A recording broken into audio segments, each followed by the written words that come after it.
ઉનાળાની ઋતુમાં ઘણીવાર શરીરને હાઇડ્રેટ રાખવા માટે વધુમાં વધુ પાણી પીવાની સલાહ આપવામાં આવે છે, જેના કારણે શરીરમાં પાણીની માત્રા ઓછી ના થઈ જાય. તો આવી સ્થિતિમાં તમે શરીરના સ્વાસ્થ્ય માટે લસ્સી અજમાવી શકો છો.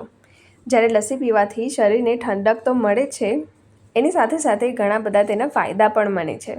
અને આ ફાયદા જાણીને તમે પણ તમારા આહારમાં ચોક્કસથી સામેલ કરવા માંગશો આ લસ્સીને.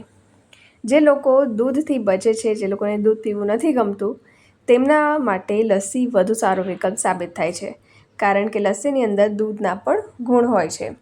લસ્સીમાં કેલ્શિયમ, પોટેશિયમ, ફોસ્ફરસ જેવા પોષક તત્વો હોય છે, જે શરીરને સ્વસ્થ રાખવામાં મદદ કરે છે. અને જો તમે સાદી લસ્સી પીવા ઈચ્છતા ના માંગતા હોવ, તો તમે ફ્રૂટવાળી ક્યાં તો પછી ડ્રાયફ્રૂટવાળી લસ્સી પણ અજમાવી શકો છો. જો તમને હાઈ બ્લડ પ્રેશરની સમસ્યા હોય તો લસ્સીનું સેવન શરૂ કરી દો. લસ્સીમાં રહેલા પોટેશિયમ અને રાઇબોફ્લેવિન તત્વો હાઈ બ્લડ પ્રેશરની સમસ્યા એટલે કે હાઈ બ્લડ પ્રેશરને સામાન્ય બનાવે છે. લસ્સી પીવાનો સૌથી મોટો ફાયદો એ છે કે તેના સેવનથી પેટ સંબંધી સમસ્યાઓમાં રાહત મળે છે.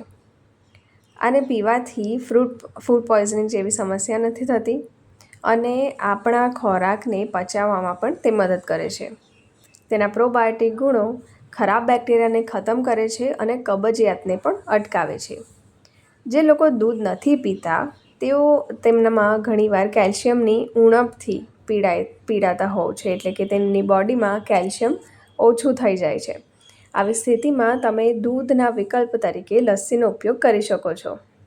જ્યાં એક તરફ શરીરને ભરપૂર માત્રામાં પ્રોટીન મળે છે, ત્યાં તેમાં કેલ્શિયમ પણ ભરપૂર માત્રામાં હોય છે, જેના કારણે તમારા હાડકાં તો મજબૂત થવાના જ, એની સાથે સાથે તમારા મસલ્સ વધારવામાં પણ મદદ કરે છે. લસ્સી પીવાથી તમારી રોગપ્રતિરોધક ક્ષમતા પણ વધે છે. લસ્સીમાં હાજર લેક્ટિક એસિડ અને વિટામિન ડી તમારી રોગપ્રતિરોધક શક્તિને વધારવાનું કામ કરે છે. દહીંના પ્રોબાયોટિક ગુણો શરીરમાં કોલેસ્ટ્રોલની માત્રા ઘટાડે છે. લસ્સી પીવાથી મેટાબોલિઝમ પણ વધે છે. લસ્સીમાં હાજર વિટામિન B12 વાળને સફેદ થતા પણ અટકાવે છે. લસ્સીનો ઉપયોગ એમ તો વાળને કન્ડિશનિંગ કરવામાં પણ કરી શકાય છે. તો આઈ હોપ આજનો આ વિડીયો તમને પસંદ આવ્યો હોય, ઘણો બધો યુઝફુલ લાગ્યો હોય.